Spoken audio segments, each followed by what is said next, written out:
ನಮಸ್ಕಾರ ಸ್ನೇಹಿತರೆ, ಅನಮ್ ಜ್ಯೋತಿ ಚಾನಲ್ಗೆ ಸ್ವಾಗತ. ಸ್ನೇಹಿತರೆ, ಇವತ್ತಿನ ವಿಡಿಯೋದಲ್ಲಿ ಮಹಾಲಕ್ಷ್ಮಿಯನ್ನು ಹೋಲಿಸ್ಕೊಳ್ಳೋಂಥ ಸರಳ ವಿಧಾನಗಳನ್ನು ತಿಳಿಸ್ಕೊಡ್ತಾ ಇದ್ದೀನಿ.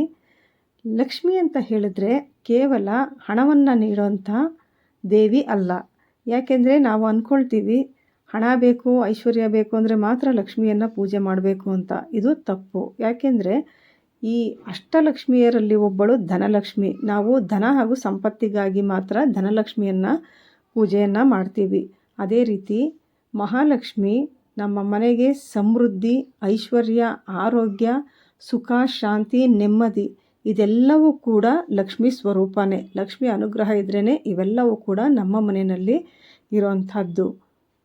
ಲಕ್ಷ್ಮಿಯನ್ನು ಒಲಿಸ್ಕೊಳ್ಬೇಕಾದ್ರೆ ನಮ್ಮ ಮನೆಗಳಲ್ಲಿ ಯಾವತ್ತೂ ಕೂಡ ಸ್ವಚ್ಛತೆ, ಶಾಂತಿ ಹಾಗೂ ಪರಸ್ಪರ ಪ್ರೀತಿ ಅನ್ನುವಂಥದ್ದು ಇರಬೇಕು. ಇದು ಲಕ್ಷ್ಮಿ ಇಷ್ಟಪಡುವಂಥ ಅತ್ಯಂತ ಪ್ರಮುಖವಾದಂಥ ಕೆಲವು ಅಂಶಗಳು. ಇನ್ನು ಮಹಾಲಕ್ಷ್ಮಿಯನ್ನು ಒಲಿಸ್ಕೊಳ್ಬೇಕಾದ್ರೆ ಕೆಲವು ಅಂಶಗಳನ್ನು ನಮ್ಮ ಜೀವನದಲ್ಲಿ ನಾವು ಅಳವಡಿಸ್ಕೊಳ್ಬೇಕಾಗತ್ತೆ. ಅದೇ ರೀತಿ ಕೆಲವು ತಪ್ಪುಗಳನ್ನು ಮಾಡಬಾರ್ದಾಗತ್ತೆ. ಅದೆಲ್ಲ ಯಾವುದು ಅಂತ ಒಂದೊಂದಾಗಿ ತಿಳ್ಕೊಳ್ಳೋಣ. ಮೊದಲನೇದಾಗಿ ಸ್ವಚ್ಛತೆ. ಮೊದಲಿಗೆ ಮನೆಯನ್ನು ಸ್ವಚ್ಛವಾಗಿ ಇಟ್ಕೊಳ್ಳೋಂಥದ್ದೇ ಮಹಾಲಕ್ಷ್ಮಿಗೆ ನಾವು ನೀಡುವಂಥ ಮೊದಲನೇ ಆಹ್ವಾನ. ಯಾಕೆಂದರೆ ಎಲ್ಲಿ ಸ್ವಚ್ಛತೆ ಇರುತ್ತೋ ಅಲ್ಲಿ ಮಾತ್ರ ಲಕ್ಷ್ಮಿ ಪ್ರವೇಶವನ್ನು ಮಾಡ್ತಾಳೆ. ನಾವು ಬೆಳಗ್ಗೆ ಎದ್ದ ಕೂಡಲೇ ಮೊದಲಿಗೆ ಮುಂಬಾಗಿಲನ್ನು, ಮನೆಯ ಮುಖ್ಯ ದ್ವಾರವನ್ನು ಶುದ್ಧಿ ಮಾಡಿ ಮುಂಬಾಗಿಲನ್ನು ಗೂಡಿಸಿ ತೊಳೆದು ರಂಗೋಲಿ ಹಾಗೂ ಹೂಗಳಿಂದ ಅಲಂಕರಿಸಬೇಕು. ಇದನ್ನು ನೋಡ್ತಾ ಇದ್ದಾಗೆ ಮಹಾಲಕ್ಷ್ಮಿಗೆ ಸಂತೋಷ ಆಗಿ ನಮ್ಮ ಮನೆಗೆ ಪ್ರವೇಶವನ್ನು ಮಾಡ್ತಾಳೆ. ಎದ್ದ ಕೂಡಲೇ ನಾವು ಮೊದಲಿಗೆ ಮನೆಯ ಮುಂಬಾಗಿಲನ್ನು ತೆರೆದು ಇಡಬೇಕಾಗತ್ತೆ. ಸದಾಕಾಲ ಬೆಳಗಿನ ಸಮಯದಲ್ಲಿ ಮುಂಬಾಗಿಲನ್ನು ಮುಚ್ಚಬಾರ್ದು. ಹೊರಗಡೆಯ ಶುದ್ಧವಾದ ಗಾಳಿ ಮನೆಯೊಳಗಡೆ ಪ್ರವೇಶ ಮಾಡಬೇಕು. ಹಾಗೆ ಮನೆಯ ಮುಂಬಾಗಿಲನ್ನು ಸ್ವಚ್ಛ ಮಾಡಿ ಹೊಸ್ತಿಲಿಗೆ ರಂಗೋಲಿಯನ್ನು ಹಾಕಿ ಹೂಗಳಿಂದ ಅಲಂಕರಿಸಬೇಕು. ಅದೇ ರೀತಿ ತುಳಸಿ ಗಿಡದ ಸುತ್ತಮುತ್ತಲಿನ ಜಾಗವನ್ನು ಕೂಡ ಸ್ವಚ್ಛ ಮಾಡಿ ತುಳಸಿ ಗಿಡಕ್ಕೂ ಕೂಡ ಪ್ರತಿ ದಿವಸ ಪೂಜೆಯನ್ನು ಮಾಡಬೇಕು. ಇದೇ ನಾವು ಮಹಾಲಕ್ಷ್ಮಿಗೆ ಮಾಡೋ ಮೊದಲನೇ ಆಹ್ವಾನ. ಇನ್ನು ಎರಡನೆಯದಾಗಿ ಪ್ರತಿ ದಿವಸ ಮನೆಯಲ್ಲಿ ದೇವರಿಗೆ ದೀಪವನ್ನು ಹಚ್ಚುವಂಥದ್ದು. ಅದರಲ್ಲೂ ಸಂಜೆ 6 ಗಂಟೆಯಿಂದ 7 ಗಂಟೆಯ ನಡುವೆ ಪ್ರತಿ ದಿವಸ ದೀಪವನ್ನು ಹಚ್ಚುವಂಥದ್ದು. ಮಹಾಲಕ್ಷ್ಮಿಗೆ ದೀಪದ ಬೆಳಕು ಅಂತ ಹೇಳಿದ್ರೆ ತುಂಬಾ ಇಷ್ಟ. ಆಕೆ ಕತ್ತಲನ್ನು ಇಷ್ಟಪಡೋದಿಲ್ಲ. ಅದೇ ರೀತಿ ತುಳಸಿ ಗಿಡದ ಮುಂದೆ ಕೂಡ ಪ್ರತಿದಿನ ಸಂಜೆ ಒಂದು ದೀಪವನ್ನು ಇಡುವಂಥದ್ದು. ಹಾಗೆ ನಿಮ್ಮ ಮನೆಯ ಮುಂಬಾಗಿಲಿನಲ್ಲಿ ನೀವು ಪ್ರತಿದಿನ ಸಂಜೆ ದೀಪ ಇಟ್ಟರೆ ಅತ್ಯಂತ ಶುಭ ಅಂತ ಹೇಳ್ತಾರೆ. ಈ ರೀತಿಯಾಗಿ ಮಾಡೋದು ಮಹಾಲಕ್ಷ್ಮಿಗೆ ತುಂಬಾ ಪ್ರಿಯವಾಗುತ್ತೆ. ಇದರಿಂದ ಕೂಡ ಮಹಾಲಕ್ಷ್ಮಿ ನಿಮ್ಮ ಮನೆಗೆ ಬರ್ತಾಳೆ. ಇನ್ನು ಮೂರನೆಯದಾಗಿ ಕೃತಜ್ಞತೆಯನ್ನು ಸಲ್ಲಿಸುವಂಥದ್ದು. ಅಂದರೆ ಆ ದೇವರು ನಮಗೆ ಅದು ಕೊಟ್ಟಿಲ್ಲ, ಇದು ಕೊಟ್ಟಿಲ್ಲ ಅಂತ ನಾವು ಕೊರಗಿ ದೂಷಣೆ ಮಾಡೋದ್ರ ಬದಲು ಆ ದೇವರು ನಮಗೆ ಏನೆಲ್ಲವನ್ನು ಕೊಟ್ಟಿದ್ದಾರೋ ಅದಕ್ಕೋಸ್ಕರ ನಾವು ಹೃತ್ಪೂರ್ವಕವಾಗಿ ಪ್ರತಿ ದಿವಸ ಕೃತಜ್ಞತೆ ಸಲ್ಲಿಸುವಂಥದ್ದು ಮಹಾಲಕ್ಷ್ಮಿಗೆ ತುಂಬಾ ಇಷ್ಟ ಆಗುತ್ತೆ. ಅಂದರೆ ನಾವು ಬೆಳಗ್ಗೆ ಎದ್ದ ಕೂಡಲೇ ನನಗೆ ಕೊಟ್ಟಂಥ ಈ ಜೀವನಕ್ಕೆ ಹಾಗೂ ಈ ಜೀವಕ್ಕೆ ಕೃತಜ್ಞತೆ ಅಂತ ಹೇಳಬೇಕು. ಅದೇ ರೀತಿ ನಮಗೇನೆಲ್ಲ ಮಾಡೋದಕ್ಕೆ, ಕೆಲಸ ಇರೋದಕ್ಕೆ, ಮನೆ, ಒಳ್ಳೆಯ ಮಕ್ಕಳು, ತಿನ್ನೋದಕ್ಕೆ ಆಹಾರ, ಉಡೋದಕ್ಕೆ ಬಟ್ಟೆ ಎಲ್ಲವನ್ನೂ ಕೊಟ್ಟಿದ್ದೀಯಾ, ಇದೆಲ್ಲದಕ್ಕೂ ಕೂಡ ಧನ್ಯವಾದ ಅಂತ ನಾವು ಬೆಳಗ್ಗೆ ಎದ್ದ ಕೂಡಲೇ ಒಂದು 2 ನಿಮಿಷ ಕಣ್ಣು ಮುಚ್ಚಿ ಈ ರೀತಿ ಹೃತ್ಪೂರ್ವಕವಾಗಿ ಆ ದೇವರಿಗೆ ಕೃತಜ್ಞತೆಯನ್ನು ಸಲ್ಲಿಸುವಂಥದ್ದನ್ನು ಆ ಮಹಾಲಕ್ಷ್ಮಿ ಬಹಳನೇ ಇಷ್ಟಪಡ್ತಾಳೆ. ಇಂಥ ಗುಣಗಳಿರೋಂಥ ಮನೆಗೆ ಆಕೆ ಸಂತೋಷವಾಗಿ ಬರ್ತಾಳೆ. 4ನೆಯದು ಶಾಂತವಾದಂಥ ವಾತಾವರಣ. ನಮ್ಮ ಮನೆಯಲ್ಲಿ ಯಾವಾಗಲೂ ಕೂಡ ಶಾಂತಿ ಇರೋಂಥ ವಾತಾವರಣ ಇದ್ದರೆ ಆ ಲಕ್ಷ್ಮೀ ದೇವಿ ತುಂಬಾ ಇಷ್ಟಪಡ್ತಾಳೆ. ಯಾವ ಮನೆಯಲ್ಲಿ ಕೋಪ, ಜಗಳ, ಅಸಹನೆ, ಕಿರಿಕಿರಿ ಇದರಿಂದನೇ ತುಂಬಿ ಹೋಗಿರುತ್ತೋ ಅಂಥ ಮನೆಗೆ ಲಕ್ಷ್ಮಿ ಯಾವತ್ತೂ ಕೂಡ ಪ್ರವೇಶವನ್ನು ಮಾಡೋದಿಲ್ಲ. ಮನೆಯಲ್ಲಿ ಯಾವತ್ತೂ ಕೂಡ ಸಮಸ್ಯೆ ಅನ್ನೋದು ಎಷ್ಟೇ ಇರಲಿ ಅದನ್ನು ಶಾಂತ ರೀತಿಯಲ್ಲಿ ಬಗೆಹರಿಸುವಂಥದ್ದು. ಈ ಕೋಪ, ಜಗಳ ಎಲ್ಲವನ್ನು ಬಿಟ್ಟು ಶಾಂತ ರೀತಿಯಲ್ಲಿ ಮೃದುವಾದ ಮಾತುಗಳನ್ನು ಆಡಿಕೊಂಡು ಇರೋವಂಥದ್ದು. ಆ ಗಂಡ ಹೆಂಡತಿ ನಡುವೆ ಏನೇ ಇದ್ದರೂ ಕೂಡ ಅದನ್ನು ಕಿರುಚಾಡಿ ಕೂಗಾಡಿ ಜಗಳ ಆಡೋದ್ರ ಬದಲು ಅದನ್ನೇ ಕೂತು ಮೃದುವಾದ ಮಾತುಗಳನ್ನು ಆಡಿಕೊಂಡು ಪರಸ್ಪರ ಪ್ರೀತಿಯಿಂದ ಇರುವಂಥದ್ದು.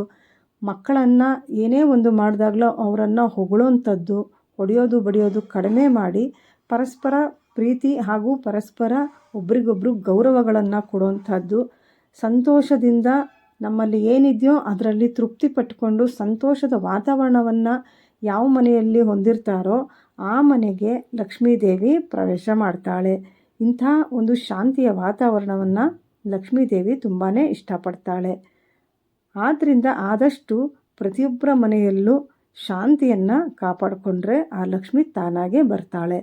ಇನ್ನು 5ನೆಯದು ದಿನ, ವಾರ ಮತ್ತು ಆ ತಿಂಗಳು ಇವುಗಳಿಗೆ ಅನುಸಾರವಾಗಿ ಪೂಜೆಯನ್ನು ಮಾಡೋಂಥದ್ದು. ಅಂದರೆ ಈಗ ಲಕ್ಷ್ಮಿಗೆ ಪ್ರಿಯವಾದ ಮಾಸ ಶ್ರಾವಣ ಮಾಸ, ಅದೇ ರೀತಿ ಮಾರ್ಗಶಿರ ಮಾಸ, ಇಂಥ ಕಾರ್ತಿಕ ಮಾಸ, ಇಂಥ ಸಮಯಗಳಲ್ಲಿ ಶುಕ್ರವಾರ ಲಕ್ಷ್ಮಿಗೆ ಪ್ರಿಯವಾದ ವಾರ ಅಂತ ಹೇಳಿದ್ರೆ ಶುಕ್ರವಾರ.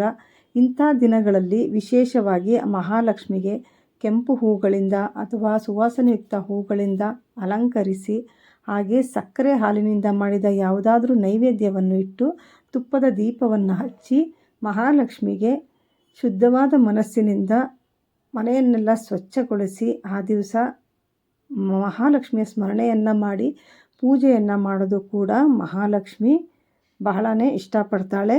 ಇದರಿಂದ ಕೂಡ ಆಕೆ ಒಲಿತಾಳೆ. ಅದೇ ರೀತಿ ತಪ್ಪದೆ ತುಳಸಿ ಗಿಡದ ಹತ್ತಿರ ಶುಕ್ರವಾರ, ಮಂಗಳವಾರ ಇಂಥ ದಿನಗಳಲ್ಲಿ ಹಾಗೂ ಕಾರ್ತಿಕ ಮಾಸ, ಶ್ರಾವಣ ಮಾಸ ಇಂಥ ಮಾಸಗಳಲ್ಲಿ ತಪ್ಪದೆ ತುಳಸಿ ಗಿಡದ ಬಳಿ ದೀಪವನ್ನು ಹಚ್ಚಿ ಪೂಜೆಯನ್ನು ಸಲ್ಲಿಸೋದ್ರಿಂದ ಕೂಡ ಲಕ್ಷ್ಮಿ ಸಂತೃಪ್ತಳಾಗ್ತಾಳೆ. ಅದೇ ರೀತಿ ಇಂತಹ ದಿನಗಳಲ್ಲಿ ಗೋಮಾತೆಗೆ ಆಹಾರವನ್ನು ನೀಡುವಂಥದ್ದು. ಅದರಲ್ಲೂ ಶುಕ್ರವಾರದ ದಿನ, ಮಂಗಳವಾರದ ದಿನ ಗೋಮಾತೆಗೆ ಆಹಾರವನ್ನು ನೀಡುವಂಥದ್ದು. ಅದೇ ರೀತಿ ಶುಕ್ರವಾರದ ದಿನ ಯಾವುದಾದರೂ ಸಿಹಿ ಪದಾರ್ಥಗಳನ್ನು ಮಕ್ಕಳಿಗೆ ಅಥವಾ ಯಾರಾದರೂ ಹಿರಿಯರಿಗೆ ದಾನವಾಗಿ ಕೊಡುವಂಥದ್ದು ಕೂಡ ನಿಮ್ಮ ಮನೆಯಲ್ಲಿ ಒಂದು ಹಣದ ಪ್ರವಾಹವನ್ನು ಹೆಚ್ಚು ಮಾಡುತ್ತೆ, ಧನಾಕರ್ಷಣೆಯನ್ನು ಹೆಚ್ಚು ಮಾಡುತ್ತೆ. ಆ ಲಕ್ಷ್ಮಿ ಕೃಪೆ ಅನ್ನೋದು ನಿಮಗೆ ಸಿಗುತ್ತೆ. ಆದ್ದರಿಂದ ನಿಮ್ಮ ಕೈಲಾದಷ್ಟು ಶುಕ್ರವಾರದ ದಿನ ಸಿಹಿಯನ್ನು ಹಂಚುವಂಥದ್ದು ಬಹಳನೇ ಒಳ್ಳೆಯದು. ಇನ್ನು 6ನೆಯದು ಸಾಮಾನ್ಯವಾಗಿ ನಾವು ಉಪಯೋಗಿಸುವಂಥ ಪರ್ಸ್ ಒಳಗಡೆ, ಅಂದರೆ ಹಣ ಇಟ್ಕೊಳ್ಳೋಂಥ ಪರ್ಸ್ ಆಗಿರ್ಬೋದು, ವ್ಯಾನಿಟಿ ಬ್ಯಾಗ್ ಆಗಿರ್ಬೋದು, ಅದರ ಒಳಗಡೆ ಯಾವುದೋ ಹಳೆ ರಸೀದಿಗಳು, ಹಳೆ ಚೀಟಿಗಳು, ಬಿಲ್ಗಳು ಇಂಥದನ್ನು ಆದಷ್ಟು ಅದರೊಳಗಡೆ ಇಟ್ಕೊಳ್ಬಾರ್ದು. ಅದನ್ನೆಲ್ಲ ಬಿಸಾಕಬೇಕು. ಹಾಗೆ ಆ ಪರ್ಸ್ ಆಗಿರಲಿ, ವ್ಯಾನಿಟಿ ಬ್ಯಾಗ್ ಆಗಿರಲಿ, ಅದನ್ನು ತುಂಬ ಶುದ್ಧವಾಗಿ ಇಟ್ಕೋಬೇಕು. ಅದರ ಒಳಗಡೆ ಒಂದು ಪೇಪರ್ನಲ್ಲಿ ಅಥವಾ ಒಂದು ಕವರ್ನಲ್ಲಿ ಸ್ವಲ್ಪ ಕುಂಕುಮವನ್ನು ಸದಾಕಾಲ ಇಟ್ಕೊಂಡಿರುವಂಥದ್ದು. ಹಾಗೆ ಒಂದು ಚಿಕ್ಕ ಶ್ರೀಯಂತ್ರ ಏನಾದರೂ ಸಿಕ್ಕಿದ್ರೆ ಅದನ್ನು ಆ ಪರ್ಸ್ ಒಳಗಡೆ ಇಟ್ಕೊಳ್ಳೋವಂಥದ್ದು. ಜೊತೆಗೆ ಒಂದು ನಾಣ್ಯವನ್ನು ಯಾವಾಗಲೂ ಕೂಡ ಅದರೊಳಗಡೆ ಇಟ್ಕೊಂಡಿರೋವಂಥದ್ದು. ಈ ರೀತಿಯಾಗಿ ಇಟ್ಕೊಂಡಾಗ ಏನಾಗುತ್ತೆ, ಅದು ಧನಾಕರ್ಷಣೆಯನ್ನು ಮಾಡುತ್ತೆ. ನಿಮ್ಮ ಕೈನಲ್ಲಿ ಸದಾಕಾಲ ಹಣ ಅನ್ನೋದು ಓಡಾಡ್ತಾ ಇರುತ್ತೆ. ಆದ್ದರಿಂದ ನೀವು ಉಪಯೋಗಿಸುವಂಥ ಪರ್ಸ್ ಆಗಿರಲಿ, ವ್ಯಾನಿಟಿ ಬ್ಯಾಗ್ ಆಗಿರಲಿ, ಆದಷ್ಟು ಶುದ್ಧವಾಗಿ ಇಟ್ಕೋಬೇಕು. ಇದರಿಂದ ನಿಮಗೆ ಹಣ ಅನ್ನೋದು ಹೆಚ್ಚಾಗಿ ಓಡಾಡ್ತಾ ಇರುತ್ತೆ. 7ನೆಯದು ದಾನವನ್ನು ಮಾಡುವಂಥದ್ದು. ಇದು ಲಕ್ಷ್ಮಿಯನ್ನು ಒಲಿಸಿಕೊಳ್ಳುವಂಥ ಒಂದು ಅತ್ಯಂತ ತುಂಬಾ ಶಕ್ತಿಯುತವಾದಂಥ ಒಂದು ಗುಣ ಅಂತ ಹೇಳ್ಬೋದು. ಯಾವಾಗ ಕೊಡೋ ಮನಸ್ಸು ಯಾರಲ್ಲಿರುತ್ತೋ ಅವರ ಹತ್ರ ಲಕ್ಷ್ಮಿ ತಾನಾಗೇ ಬರ್ತಾಳೆ. ನಿಮ್ಮ ಕೈಲಾದಷ್ಟು ಒಂದು 10 ರೂಪಾಯಿಯನ್ನು ಯಾರಾದರೂ ವಯಸ್ಸಾದವರಿಗೆ, ಭಿಕ್ಷುಕರಿಗೆ ದಾನವಾಗಿ ಕೊಡೋದು ಕೂಡ ನಿಮಗೆ ತುಂಬಾ ಒಳ್ಳೆಯದಾಗುತ್ತೆ. ಅದೇ ರೀತಿ ಪಕ್ಷಿಗಳಿಗೆ ಧಾನ್ಯಗಳನ್ನು ಹಾಕುವಂಥದ್ದು, ಹಸುಗಳಿಗೆ ನಿಮಗೆ ಸಾಧ್ಯವಾದಾಗಲೆಲ್ಲ ಆಹಾರವನ್ನು ನೀಡುವಂಥದ್ದು, ಹಸಿದವರಿಗೆ ಅನ್ನವನ್ನು ನೀಡುವಂಥದ್ದು, ನೀರನ್ನು ಕೊಡುವಂಥದ್ದು, ಹಾಲನ್ನು ಕೊಡುವಂಥದ್ದು, ಈ ರೀತಿ ನಿಮ್ಮ ಕೈಲಾದಂಥ ಸಣ್ಣ ಪುಟ್ಟ ದಾನಗಳನ್ನು ನೀವು ಮಾಡುವಂಥದ್ದು. ಎಲ್ಲಿ ಹಣವನ್ನು ತನ್ನ ಸ್ವಾರ್ಥಕ್ಕೆ ಮಾತ್ರ ಖರ್ಚು ಮಾಡ್ತಾರೋ ಅಂಥವ್ರ ಹತ್ರ ಲಕ್ಷ್ಮಿ ಇರೋದಿಲ್ಲ. ನಿಸ್ವಾರ್ಥದಿಂದ ನಾನು ಚೆನ್ನಾಗಿರಬೇಕು, ಮತ್ತೊಬ್ಬರು ಚೆನ್ನಾಗಿರಬೇಕು ಅಂತ ಯಾರು ಬಯಸ್ತಾರೋ, ಪರೋಪಕಾರವನ್ನು ಯಾರು ಮಾಡ್ತಾರೋ ಅಂಥವ್ರ ಹತ್ರ ಲಕ್ಷ್ಮಿ ಇಷ್ಟಪಟ್ಟು ತಾನಾಗೆ ಬರ್ತಾಳೆ. ಆದ್ದರಿಂದ ನಾವು 1 ರೂಪಾಯಿ ಆದರೂ ಕೂಡ ಅದು ದಾನ ಅಂತಲೇ ಅನಿಸ್ಕೊಳ್ಳುತ್ತೆ. ನಿಮ್ಮ ಶಕ್ತಿಯಾನುಸಾರವಾಗಿ ಸಣ್ಣ ಪುಟ್ಟ ದಾನಗಳನ್ನು ಸಮಯ ಸಿಕ್ಕಾಗಲೆಲ್ಲ ಮಾಡ್ತಾ ಬರೋದ್ರಿಂದ ಲಕ್ಷ್ಮಿ ಸಂತೋಷಪಟ್ಟು ನಮ್ಮ ಮನೆಗೆ ಬರ್ತಾಳೆ. 8ನೆಯದು ಲಕ್ಷ್ಮೀ ಪೂಜೆಯನ್ನು ಮಾಡುವಾಗ ಸಂಕಲ್ಪವನ್ನು ಮಾಡುವಂಥದ್ದು. ಯಾವ ರೀತಿ ಅಂತ ಹೇಳಿದ್ರೆ, ಲಕ್ಷ್ಮೀ ದೇವಿಯೇ, ನನ್ನ ಮನೆಯಲ್ಲಿ ನಿನಗಾಗಿ ಒಂದು ಸ್ವಚ್ಛವಾದ ಸುಂದರವಾದ ಜಾಗವನ್ನು ನಿರ್ಮಾಣ ಮಾಡಿದ್ದೇನೆ. ನೀನು ಬಂದು ಆ ಸ್ಥಳದಲ್ಲಿ ನೆಲೆಸು.